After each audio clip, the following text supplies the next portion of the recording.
Mga master, okay lang bang? Huwag niyong skip ang mga ads sa aking mga video kung okay lang mga master. Salamat sa solid na suporta po. Yon, what's up mga masters? Nandito na naman tayo sa panibagong araw, panibagong kabanata na naman ang pagsasama-samahan natin ngayon guys.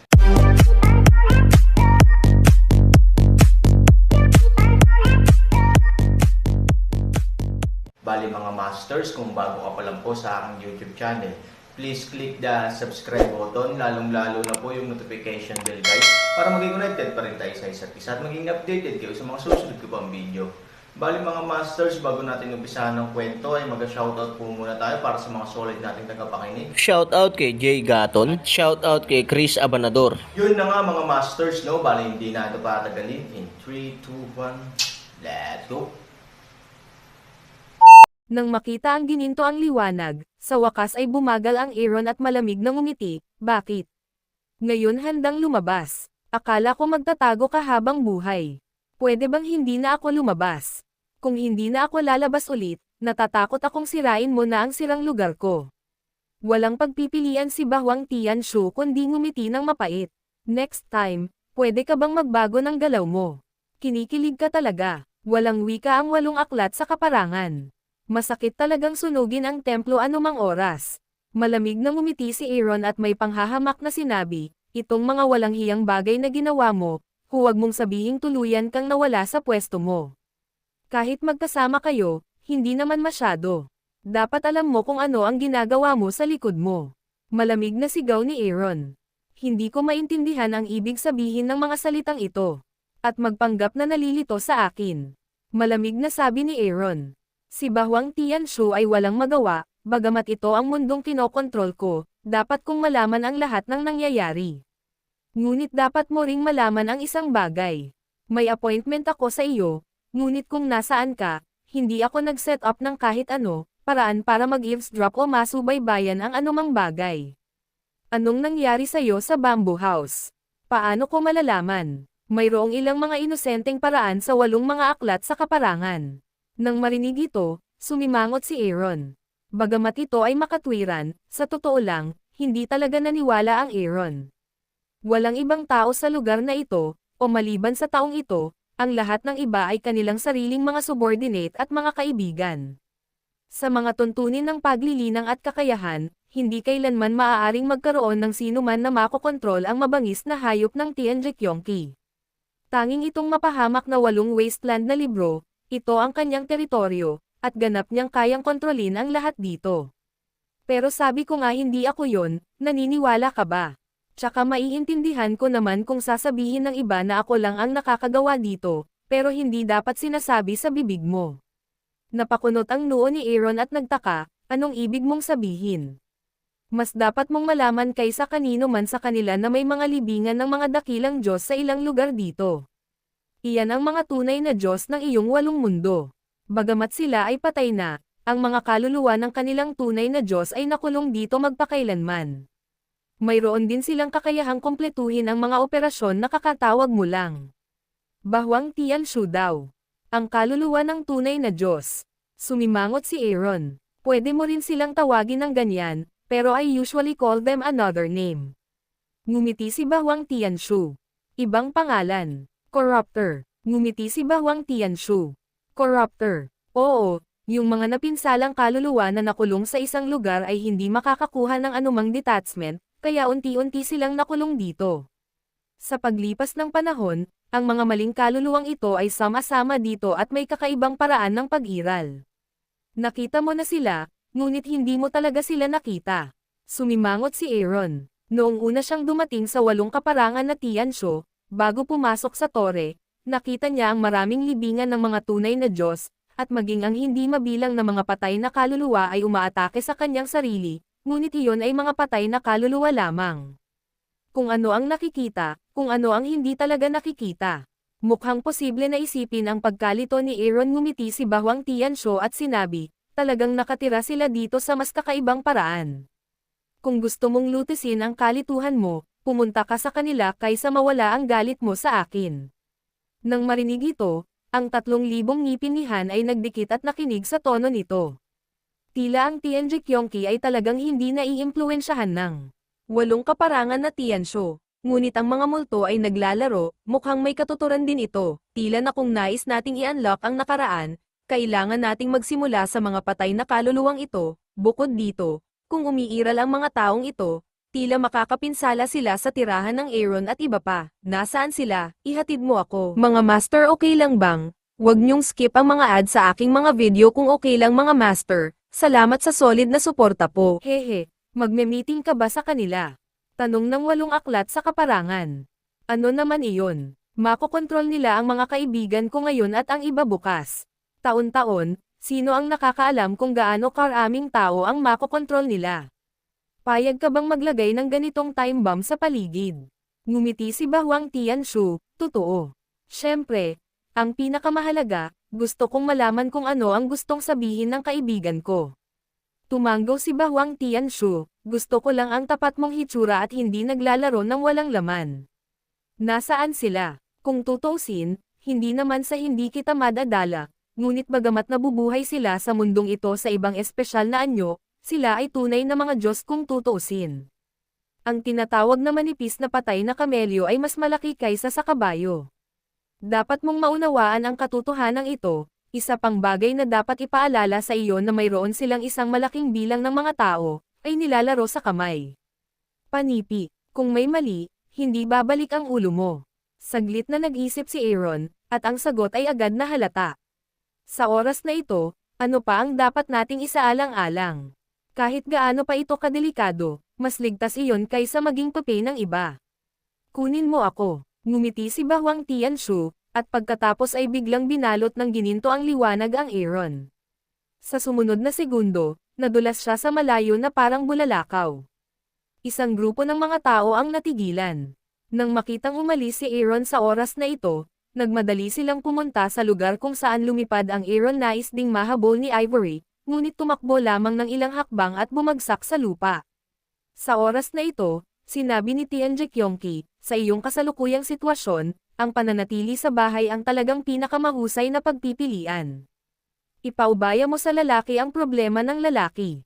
Pero, balisang tumingin si Ivory sa mas maliit na figure ni Aaron. Lalaki niya iyon, asawa niya at paborito niya.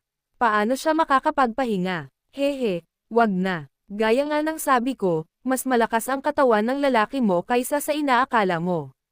Kung may gustong pumatay sa kanya, sa tingin ko ay sapat na.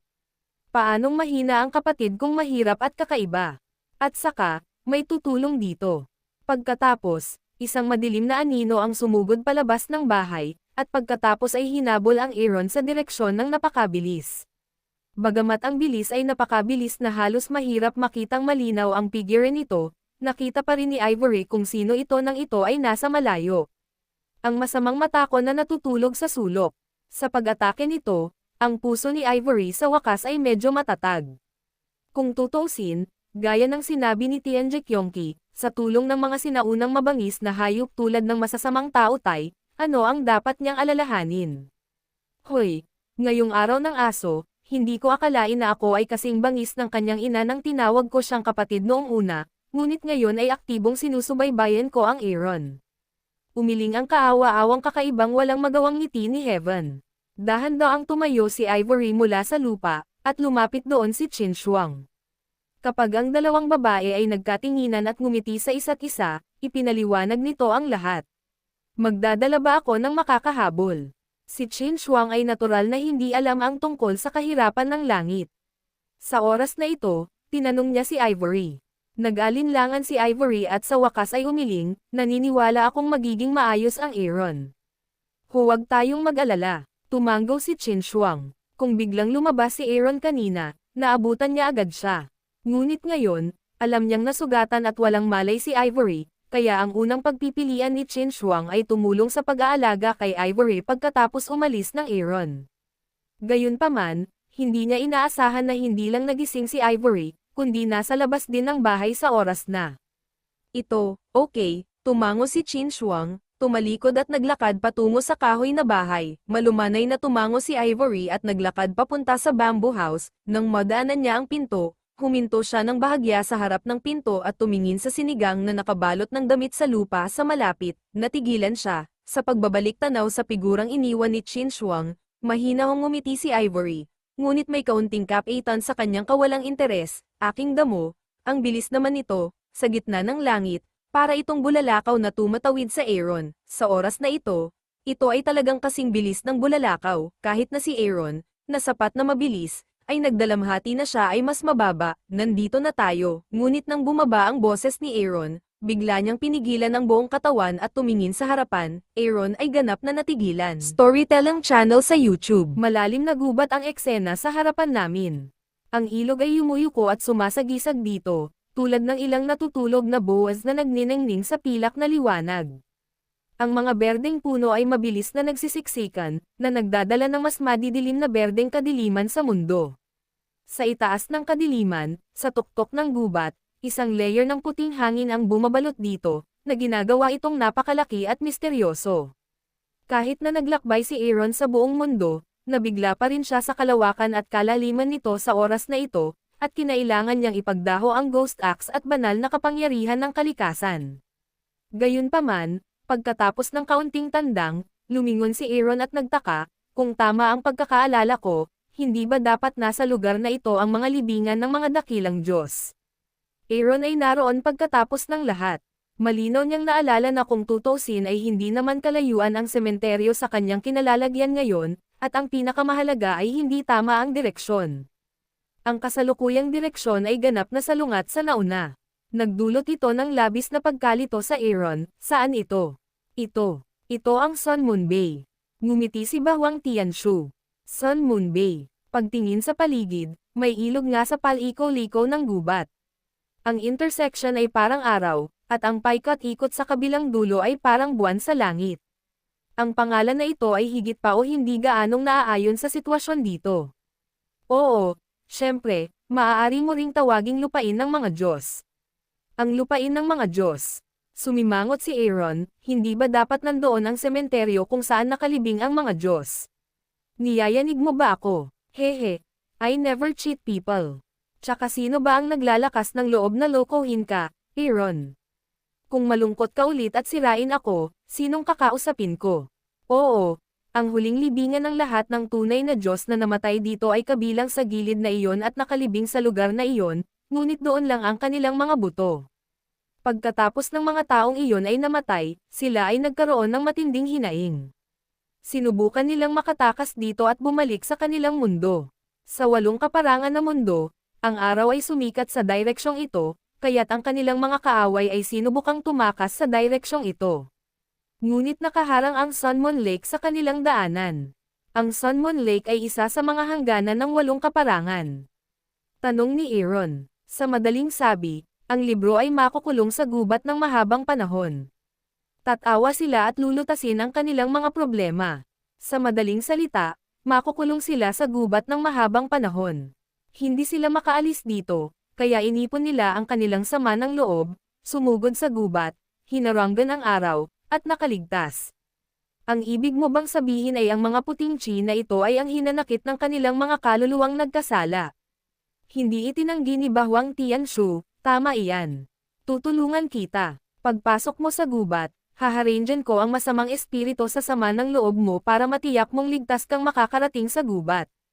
Gayunpaman, kailangan kong ipaalala muli sa iyo na kahit na wala silang tunay na Diyos, sila ay dating malalaking tao sa sikat na bahagi. Bagaman ang gubat ay limitado sa kanila, sa parehong oras, ang gubat ay nagbigay din sa kanila ng ibang kapangyarihan. Ito ay lubhang mapanganib para sa pumasok ka na. Sa madaling salita, ang lugar na ito, kahit ako, ang tunay na Panginoon ng mundo, ay hindi kailanman ng ahas na humakbang sa 1 sentimos. Kailangan mo talagang pag-isipan ito. Nang walang kaunting pagsasaalang-alang o pag-aalinlangan, napakasimpleng tumango si Aaron. Well, Aaron talaga Aaron. Dumating na yung kaibigan mo. Sumama ka sa kanya. Pagkatapos noon, nagsimulang lumitaw ang figure ng masamang matako sa likuran sa pagitan ng mga mata ni Aaron. Kahit na ang taong ito ay sapat na mabilis, ito ay malinaw na mas masahol pa kaysa sa Aaron at Tianshu, kahit matagal silang nag-usap dito. Halos hindi na ito naabutan, bahagyang nag-isip si Aaron at tumango, pagkaraan ng ilang sandali, dumating ang masamang tao tay sa Aaron at huminto sa tabi niya. Mayroong dalawang pinakamalaking tunay na Diyos na naninirahan sa Sun Lake at sa Moon Lake ayon sa pagkakasunod-sunod, hanggat maaari mong talunin ang mga ito.